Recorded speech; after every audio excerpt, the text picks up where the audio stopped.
Docteur Moussa Fatimata, je suis un médecin spécialiste en santé publique, expert en renforcement du système de santé, santé et sécurité au travail.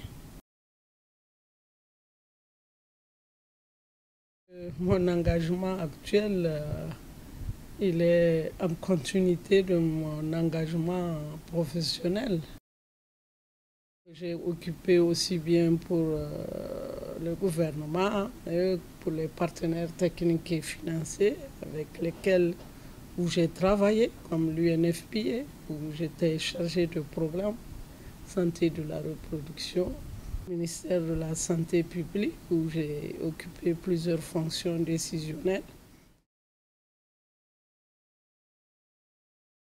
Nous avons un plan d'action national qui a été révisé en 2023 et justement qui vise non seulement à améliorer la législation à travers un plaidoyer auprès des parties prenantes pour améliorer la législation, appliquer les textes qui criminalisent ces violences basées sur les genres, poursuivre la sensibilisation des femmes et des hommes pour que plus jamais on observe ces violences, surtout à cause de ces méfaits traumatisants au plan psychologique, mental et physique aussi des victimes.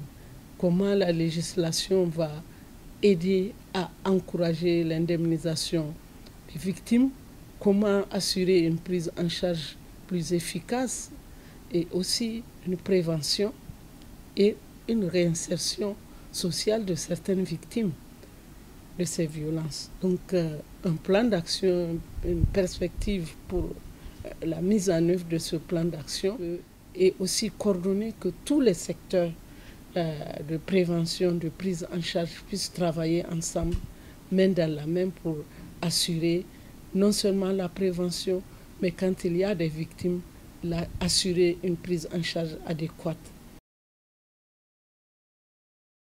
Et comme je le dis, je l'insiste beaucoup, aujourd'hui, la masse critique des personnes victimes des violences dues au terrorisme sont encore plus importantes que ce qu'on observe sur les violences basées sur les genres. Comme on dit, la dernière évaluation montre que ces violences sont en train d'être réduites en raison de la sensibilisation, de l'information, de l'éducation et la communication sur ces questions dans la population générale, mais dans les endroits où les impacts du terrorisme sont importants, on observe encore ces violences, enlèvement de femmes, violences, viols, tout cela se fait en lien avec le terrorisme, en lien avec toutes les pratiques aussi liées à la jeunesse qui est aujourd'hui sous-employée, qui accroît ces situations-là. Tout ça en lien avec la pauvreté. Ce qui veut dire que les programmes de lutte contre la pauvreté, d'une manière générale, doivent se poursuivre et intégrer ces questions en bonne place pour pouvoir assurer la prévention. Cette tolérance zéro aux violences, faite, basée sur le genre, même celles qui s'adressent aux hommes, parce qu'il y a quand même des cas des hommes aussi.